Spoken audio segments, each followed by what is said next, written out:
Bismillah bihamdih. Assalamualaikum warahmatullahi wabarakatuh. Alhamdulillahi rabbil alamin. Salatu wassalamu ala asrafil mursalin sayyidina Muhammadin wa ala alihi wa sahbihi ajma'in.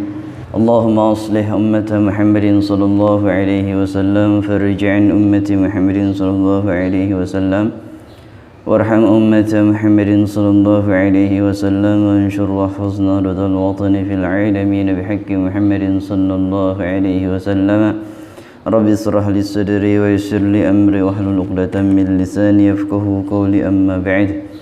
Puji serta syukur kehadirat Allah Subhanahu wa taala, salawat serta salam kepada junjungan Nabi besar Muhammad sallallahu alaihi wasallam. Saudara-saudara sekalian yang saya cintai, di dalam kitab Mukhtarul Ahaditsin Nabawiyah ada salah satu hadis yang disampaikan oleh baginda Nabi besar Muhammad sallallahu alaihi wasallam yang diriwayatkan oleh Imam Baihaqi melalui Jabir radhiyallahu anhu. Nabi besar Muhammad sallallahu alaihi wasallam bersabda, "Atani Jibril." Malaikat Jibril telah datang kepadaku. Atani Jibril. Malaikat Jibril telah datang kepadaku, kepada baginda Nabi besar Muhammad sallallahu alaihi wasallam. Faqala, dan dia berkata, "Ya Muhammadu, ish ma syi'ta fa innaka mayyitun." Hai Muhammad, hiduplah sesukamu karena sesungguhnya engkau pasti akan mati. Hadis ini mengajarkan kepada kita semua bahwa kita semua diingatkan oleh hadis ini, oleh baginda Nabi besar Muhammad sallallahu alaihi wasallam, bahwa kita semua ini pasti akan mati. Kita semua akan meninggalkan dunia ini. Maka ketika kita menjalani hidup ini, harusnya kita selalu mendekatkan diri kepada Allah Subhanahu wa taala dengan jalan ibadah. Jangan sebaliknya kita selalu hidup berhura-hura, senda gurau belaka, karena malaikat Jibril mengatakan kepada baginda Nabi Muhammad, "Hai Muhammad, hiduplah sukamu karena kau pasti akan mati." Artinya kita diingatkan supaya kita tidak boleh berhura-hura. Jangan terlalu senang kepada dunia ini, tetapi kita harus ingat bahwa kita semua pasti akan mati. Wa ahbib ma syi'ta fa innaka mufariquh. Dan sukailah apa yang engkau kehendaki, karena sesungguhnya engkau akan berpisah dengannya. Semua dunia di atas dunia ini yang kita cintai, yang kita bangga-banggakan, yang kita senangi, tentu kita semua akan berpisah dengannya. Maka tidak ada yang perlu kita cintai secara berlebih. Semua hidup di atas dunia ini hanyalah titipan. Titipan tidak boleh membuat kita sombong.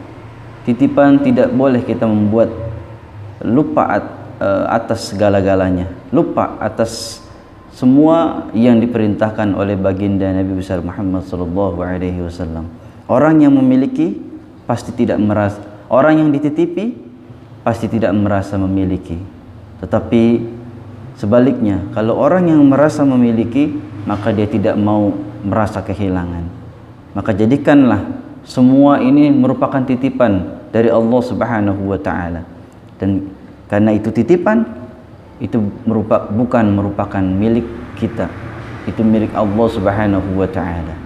Maka ketika kita berpisah dengan segala sesuatu yang kita cintai, kembalikan kepada Allah Subhanahu wa taala, ikhlaskan.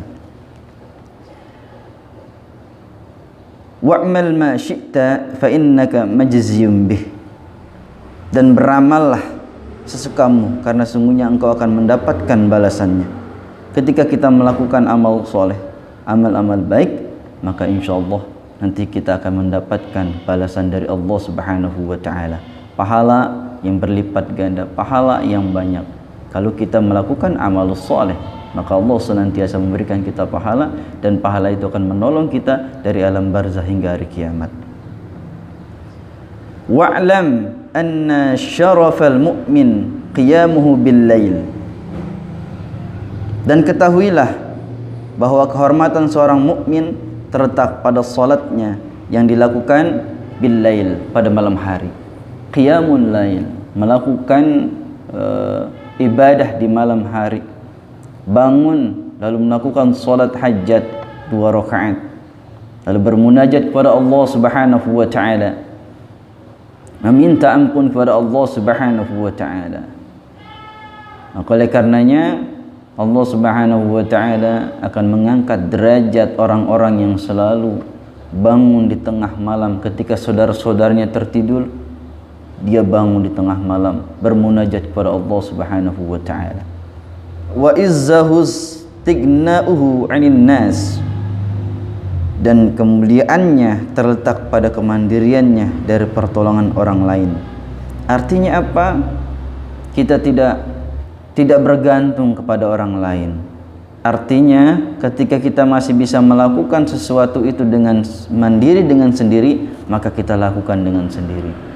Akan tetapi kalau kita memang betul-betul membutuhkan pertolongan orang lain, maka barulah kita meminta pertolongan orang lain. Mudah-mudahan kita semua termasuk orang-orang yang senantiasa dimuliakan oleh Allah Subhanahu wa taala dan selalu mendapatkan kehormatan, kemuliaan di sisi Allah Subhanahu wa taala.